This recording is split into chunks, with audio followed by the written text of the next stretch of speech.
бір үйде кішкентай ғана ақ мысық өмір сүрді. Оның аты Мару еді. Мару кішкентайынан ойын құмар, мейірімді, әрі барлығымен жақсы тіл табысатын жануар болатын. Ол үйдің әрбір мүшесіне ерекше жылулық сыйлап, олардың жанынан табылатын.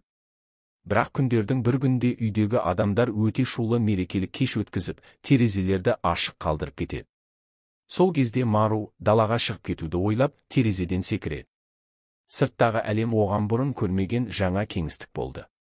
Алғашында ол жүгіріп ойнап, еркіндікке масаттанып, бәрі қызықты болып көрінді. Алайда түн жақындап, үйіне қайтқысы келгенде, мысық жолын таба алмай адасты. Айнала қараңғы, суық, әрі қорқынышты еді. Оның иелері Марудың жоғалғанын тек келесі күні таңертең ғана байқады. Үйдің әр бұрышын іздестіріп, Маруды шақырса да, еш жауап болмады. Мару олар үшін тек үй жануар емес, отбасыларының мүшесі.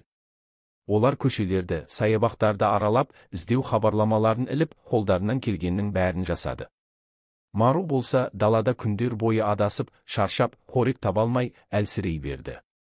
Ол тек өзінің жылы үйін, ыстық алақандарды, сүйікті адамдарын аңсады. Бірнеше аптадан кейін бір кішкентай бала оны әлсіреген күйде тауып алады. Ол мысықты құшақтап, үйіне алып барады. Бала оның бұрынғы иелерін таппақшы болып, бірақ қолынан келмейді. Мару жаңа үйде өзіне жақсы қарағанымен, оның жүрегі бұрынғы иелерін сағынудан шаршамады. Бір күні ол терезеге қарап, алыстағы бір үйдің жарығы жанып тұрғанын көреді. Ол жарықтың астарында өзінің бұрынғы өмірі жатқандай сезілді.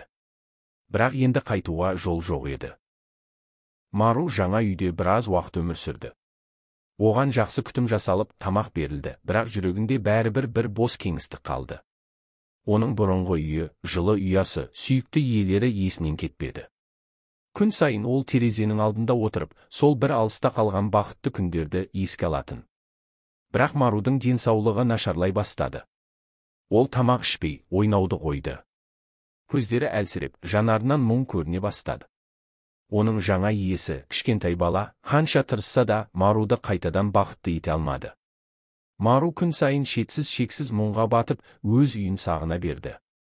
Бір күні таңертең Мару әдеттегідей терезенің алдына барып, сыртқа ұзақ қарап отырды.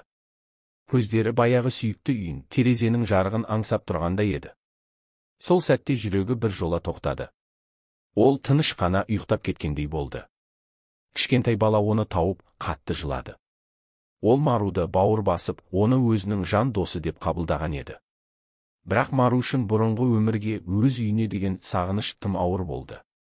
Бала оны бақшаға жерледі де, Марудың естелігі мәңгі жүрегінде қалды.